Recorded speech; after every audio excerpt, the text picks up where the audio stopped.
Jejak Rasul Assalam, perjalanan ke penjuru timur dunia. Alhamdulillahirabbil alamin. Ar-Rahmanir-Rahim.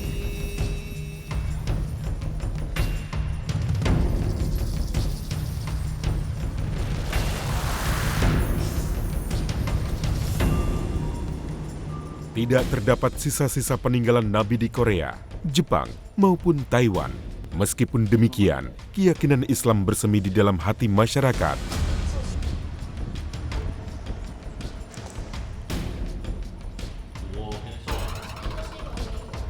Meskipun mereka tinggal di dalam kelompok minoritas, mereka tetap menegakkan identitas kemuslimannya.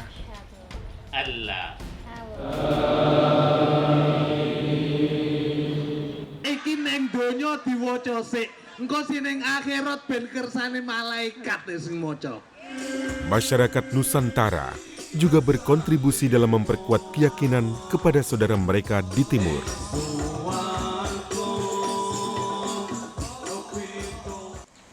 Assalamualaikum. Bersama saya Anwar Afiq di dalam Jejak Rasul. Assalam.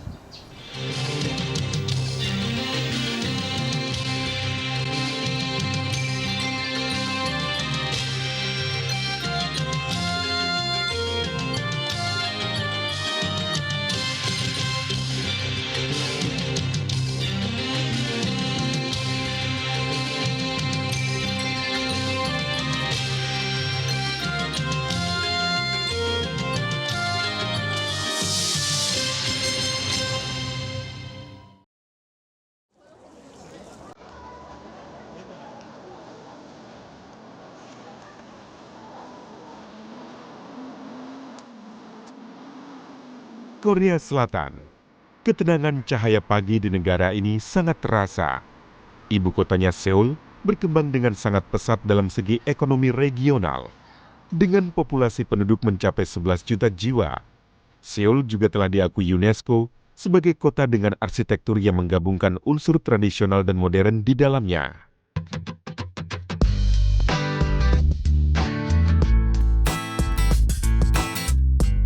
Masjid Sentral Seoul merupakan masjid pertama dan terbesar di Korea Selatan. Dibangun pada tahun 1974 dan selesai 2 tahun kemudian, masjid ini dapat menampung 1.000 orang jamaah sekaligus. Jejak Rasul Assalam akan meninjau perkembangan agama Islam di sini melalui upaya yang diberikan oleh masyarakat Nusantara. Di antaranya, Ustadz Baihaqi dari Indonesia. 라는 아니에요. 라. 네.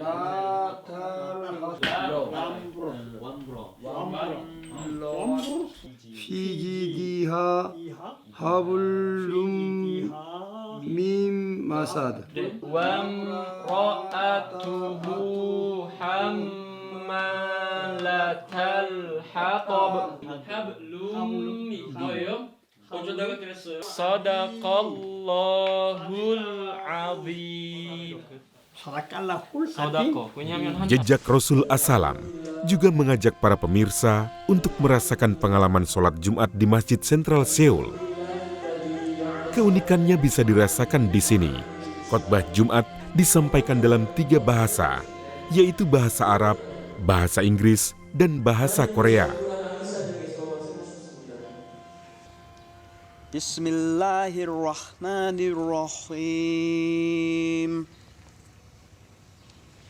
Alhamdulillahirabbil alamin.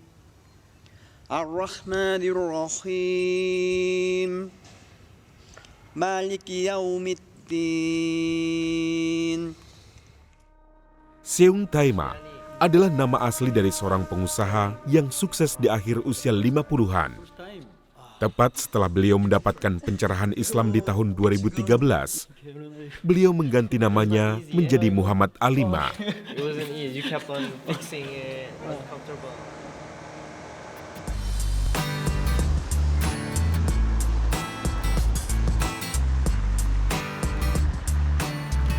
Muhammad Ali adalah pilar dari Asosiasi Federasi Muslim Korea. Beliau aktif dalam berdakwah untuk menyebarkan agama Islam meskipun beliau baru saja menjadi seorang mualaf 3 tahun yang lalu. Kesungguhan dan ketulusannya dalam menghadapi berbagai tantangan akan dibuktikan di sepanjang perjalanan jejak Rasul As-Salam di Korea.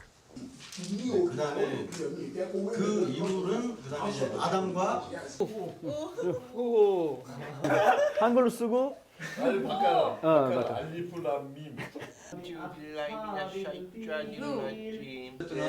이렇게 라라라라 비스밀라.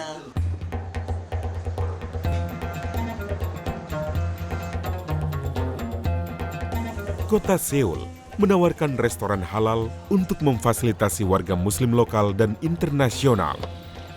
Kebutuhan masyarakat minoritas di sini terjaga dengan baik. Selain pasar ikan terbesar, jejak Rasul As-Salam juga dibawa ke Itaewon, yang merupakan jantung kota Seoul yang menawarkan sejumlah toko retail dan restoran halal lokal.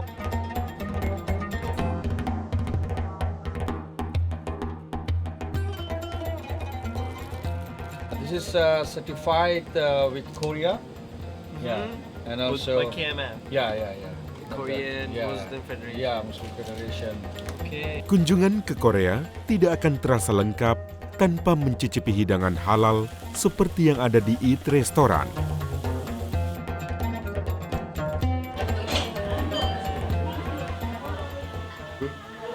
MashaAllah. Really? This is so good. This is really good. It tastes so nice.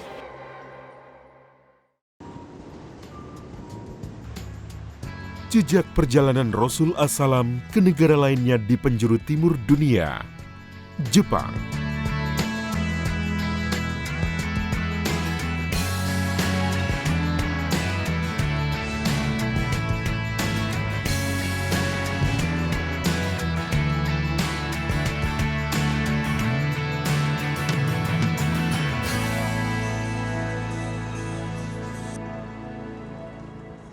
Islam memulai pembentukannya di Jepang pada abad ke-19. Dari 125 juta jiwa penduduk Jepang, 150.000 diantaranya adalah Muslim.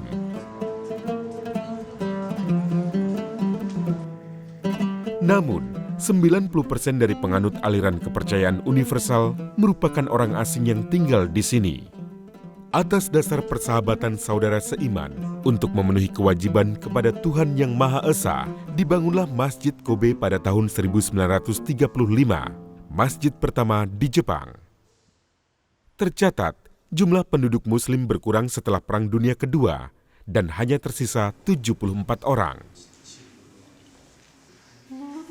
Angka itu memaksa Asosiasi Muslim Jepang untuk meningkatkan dakwah mereka dalam menyebarkan ajaran Islam melalui upaya kerjasama dengan negara-negara lain, termasuk Nusantara. Di Kobe, jejak Rasul As-Salam bertemu dengan seorang warga Malaysia, yaitu Muhammad Zaki Hasim. Anak asli Pahang ini merantau di negeri matahari terbit selama hampir 20 tahun. Yang lebih istimewanya lagi, pasangannya adalah orang Jepang bernama Nur Syuhada.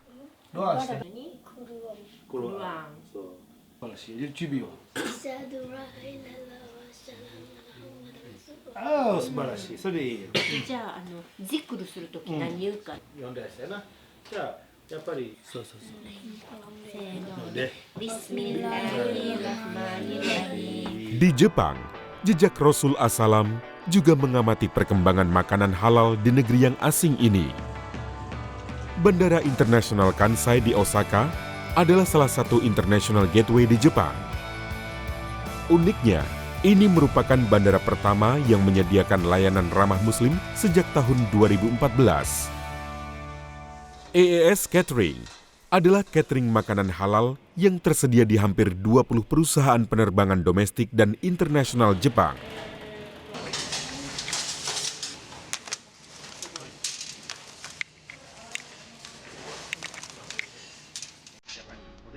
Japanese models.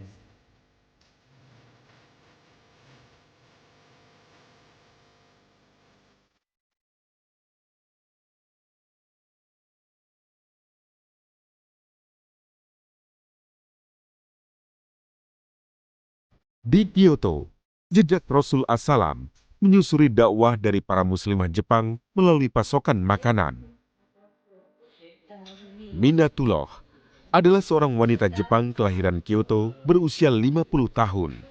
Bekerja sebagai seorang manajer di sini, beliau memiliki kisah menarik tentang pencerahannya yang terjadi 10 tahun lalu.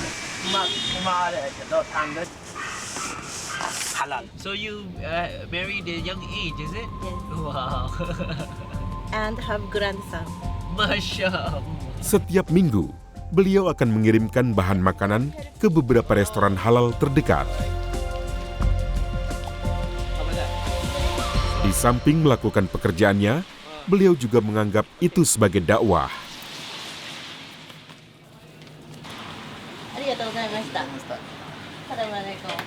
Kobe merupakan kota terbesar ke-6 di Jepang. Penyusunan fasilitas yang sistematik memudahkan pengunjung muslim dalam mendapatkan sumber daya halal di sekitar masjid. Sebagai pemilik usaha, Nadim secara tidak langsung mengajarkan pegawainya untuk lebih sensitif terhadap aspek yang bersifat halal. Okay. Maybe after some year is Olympic in Japan. Okay. So in Tokyo and different areas, a Japanese company started halal.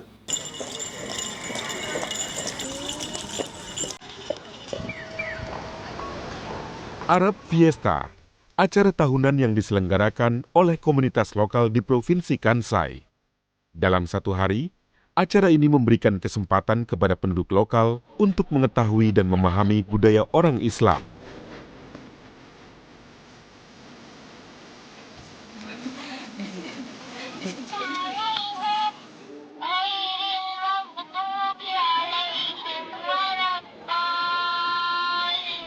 Bahkan, mereka pun memberikan kesempatan kepada pengusaha muslim untuk memasarkan produk mereka dan produk berbasis Arab lainnya, termasuk hijab.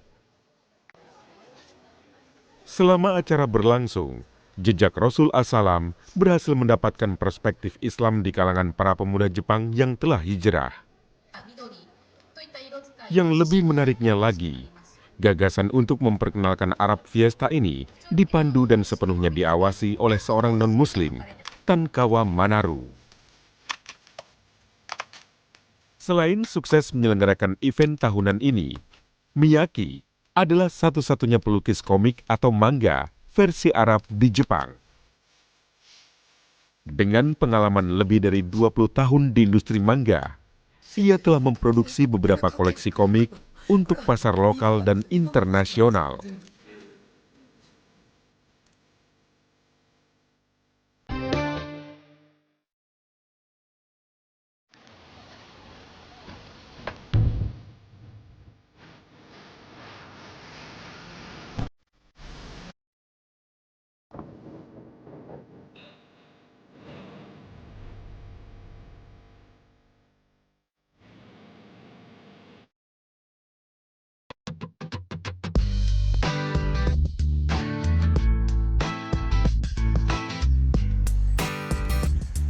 Dari Jepang, Anwar menuju ke negara timur lainnya, Taiwan. Masjid Agung Taipei adalah media konsolidasi dan penyebaran agama Islam di kota ini. Meskipun mereka hidup sebagai kelompok minoritas, gairah dan minat Muslim Taiwan untuk mencari ilmu agama selalu menyala.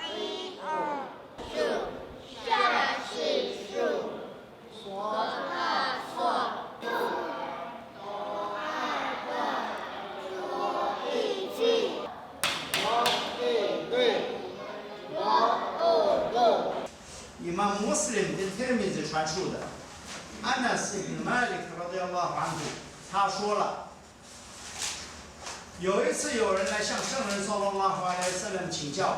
Once he sees the angel of death, he will see all of his deeds and he will see his place in hell or in paradise. My feet to walk and so on. 这些都是因为我的灵魂，我的灵魂命令我去做。这个音的时候呢，他就要音要 tafkhir， 音就要念后。那个 Fir'aun 呢，这个 Fir 这个 ra 是 tarkib 啊，因为这一个 ra 本身是属诂，它前面的音标是 لك إلى أن تزكى. Di Taipei, jejak Rasul As-Salam akan menyaksikan pertumbuhan Islam di sini melalui kelas agama yang diadakan oleh Masjid Agung Taipei. Pengalaman dalam melaksanakan sholat Jumat di Taiwan bersama warga lokal dan jamaah asing akan kami bagi selama perjalanan di Taiwan.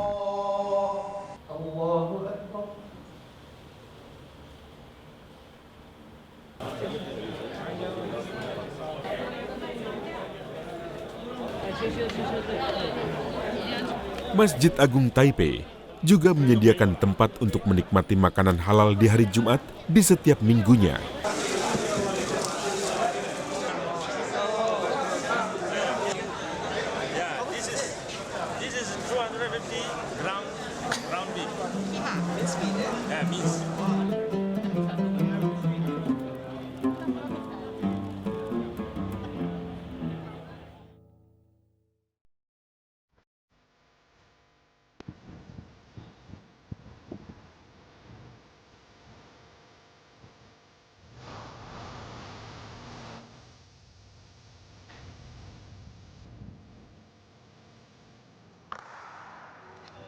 Tidak seperti di Korea dan Jepang, perkembangan Islam di Taiwan didukung secara langsung oleh pemimpin negara.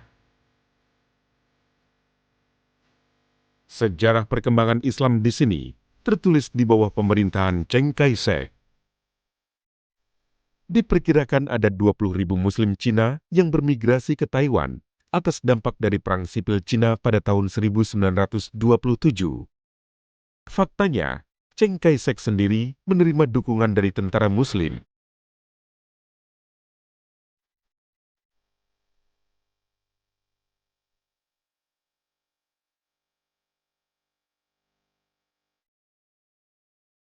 Segi pertanian yang merupakan sumber ekonomi utama bagi masyarakat Taiwan adalah hasil dukungan yang berkelanjutan dari pemerintah.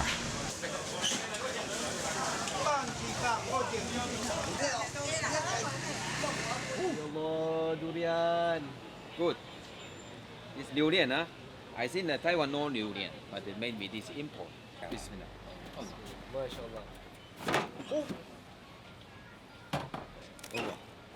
Wow.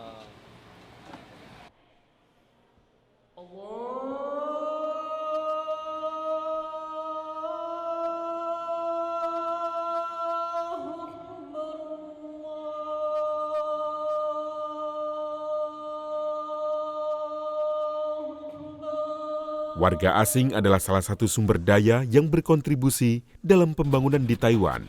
Hingga saat ini, lebih dari 200.000 orang Indonesia tercatat tinggal dan bekerja di Taiwan dan hampir 90% dari mereka adalah Muslim.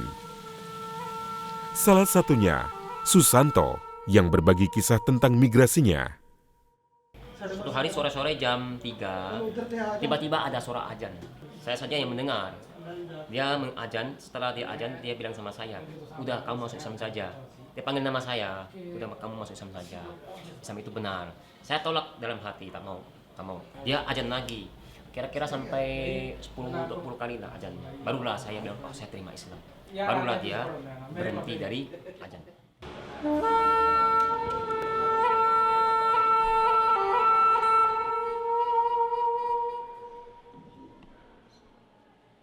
Kegiatan untuk memperkuat persaudaraan akan ditampilkan di episode Jejak Rasul As-Salam di Taiwan. Kesadaran bahwa mereka adalah kelompok minoritas tidak pernah memutuskan semangat dan persaudaraan mereka yang telah dibangun atas dasar syahadat.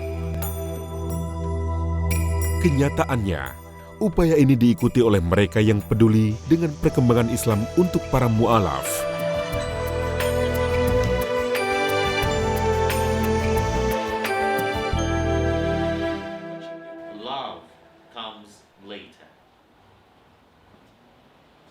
أشهد ألا إله إلا Allah.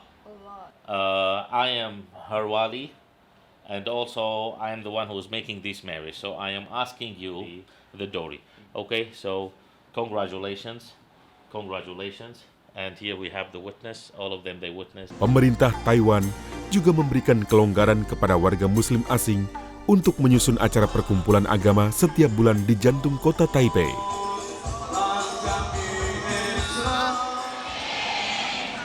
Ngalih kene, ngalih kono, enek pangan kono, dudul kono, ngalih kono.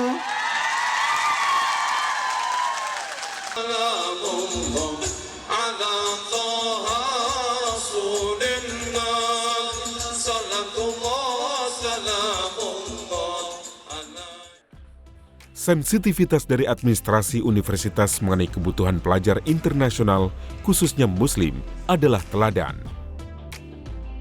Jejak Rasul Assalam bertemu dengan mahasiswa teknik IT dari Indonesia, Hadzik Fabroyir, seorang pelopor dalam perkembangan Islam di Taiwan melalui sosial media.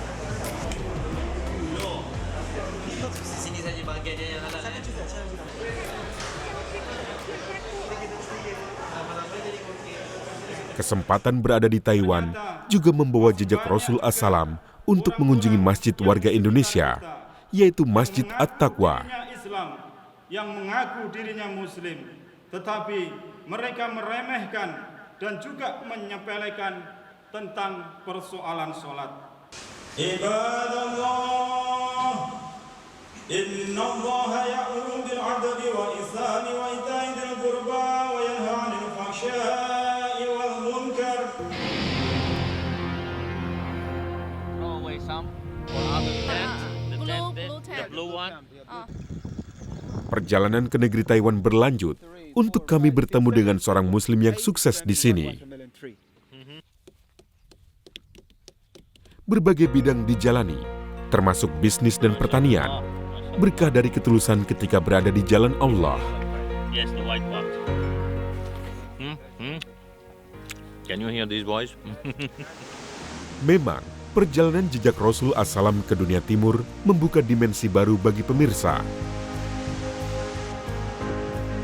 Kekerabatan yang dibina bukan hanya bergantung pada kehadiran fisik dan latar belakang komunitas. Ini sangat jelas tercermin dalam ajaran agama Islam yang dialami dan dirasakan di hati mereka. Tekad dan karisma dari penduduk minoritas ini memberikan dorongan untuk mereka dalam memperkuat persatuan Islam. Karena Islam, kekerabatan menjadi indah dengan adanya mereka, saudara-saudari dari timur.